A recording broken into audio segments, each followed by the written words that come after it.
Pakistani cricket ਦੀ ਸਭ ਤੋਂ ਵੱਡੀ ਬਦਨਸੀਬੀ ਇਹ ਹੈ ਕਿ ਸਿਆਸਤਦਾਨ ਇਸ ਖੇਡ ਨੂੰ ਵੀ ਖੇਡ ਬਣਾਈ ਖਲੋਤੇ ਨੇ। ਜਦ ਵੀ ਹਕੂਮਤ ਬਦਲਦੀ ਏ ਤੇ ਫਿਰ ਇਕਤਦਾਰ ਸੰਭਾਲਣ ਵਾਲੇ ਕ੍ਰਿਕਟ ਬੋਰਡ ਉੱਤੇ ਵੀ ਆਪਣੇ ਸੱਜਣ ਬੇਲੀਆਂ ਨੂੰ ਮੁਸੱਲਤ ਕਰ ਦਿੰਦੇ ਨੇ। ਪਿਛਲੇ ਦਿਨੀ ਕ੍ਰਿਕਟ ਦਾ ਠੇਕੇਦਾਰ ਜ਼ਰਦਾਰੀ ਹੋਰਾਂ ਦੇ ਸੱਜਣ ਜ਼ਕਾ ਅਸ਼ਰਫ ਹੋਰਾਂ ਨੂੰ ਬਣਾ ਦਿੱਤਾ ਗਿਆ। ਇਹਨਾਂ ਬੋਰਡ ਦਾ ਕਬਜ਼ਾ ਲੈਂਦਿਆਂ ਹੀ ਵੰਨ-ਸਵੰਨੇ ਤਜਰਬੇ ਸ਼ੁਰੂ ਕਰ ਦਿੱਤੇ, ਜਿਹਦਾ ਨਤੀਜਾ ਇਹ ਨਿਕਲਿਆ ਕਿ ਖਿਡਾਰੀਆਂ ਵਿੱਚ ਅਦਮ ਤਹਫੁਜ਼ ਦਾ ਅਹਿਸਾਸ ਵਧਿਆ ਤੇ ਕਾਰਕਰਦਗੀ ਸਿਫਰ ਹੋ ਕੇ ਰਹਿ ਗਈ।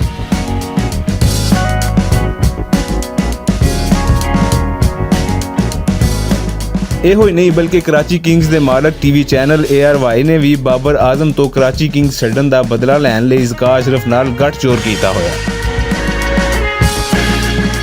ਪਾਕਿਸਤਾਨੀ ਕ੍ਰਿਕਟ ਨੂੰ ਬਰਬਾਦ ਕਰਨ ਵਾਲੇ ਹਰ ਪਾਸਿਓਂ ਸਾਜ਼ਿਸ਼ਾਂ ਕਰ ਰਹੇ ਨੇ ਤਾਂ ਜੇ ਉਹ ਖੇਡ ਜਿਹੜਾ ਲੁਕਾਈ ਨੂੰ ਖੁਸ਼ੀਆਂ ਵੰਡਦਾ ਹੈ ਉਹਨੂੰ ਤਬਾਹ ਕੀਤਾ ਜਾਵੇ। ਇੰਜ਼ਮਾਮੁਲ ਹਕ ਦਾ ਅਸਤੀਫਾ ਹੋਵੇ ਜਾਂ ਅਜਿਹੀਆਂ ਖਬਰਾਂ ਉਡਾਉਣੀਆਂ ਕਿ ਬਾਬਰ ਆਜ਼ਮ ਨਾ ਵੱਡਾ ਖਿਡਾਰੀ ਏ ਤੇ ਨਾ ਹੀ ਚੰਗਾ ਕਪਤਾਨ। ਇਹਨਾਂ ਸਾਜ਼ਿਸ਼ਾਂ ਨਾਲ ਕਿਸੇ ਖਾਸ ਲਾਬੀ ਦਾ ਫਾਇਦਾ ਤਾਂ ਹੋ ਸਕਦਾ ਹੈ, ਪਰ ਕ੍ਰਿਕਟ ਨੂੰ ਪਹੁੰਚਣ ਵਾਲਾ ਨਾਕਾਬਲੇ ਤਲਾਫੀ ਨੁਕਸਾਨ ਇਸ ਖੇਡ ਨੂੰ ਤਬਾਹ ਕਰਕੇ ਰੱਖ ਦੇਵੇਗਾ।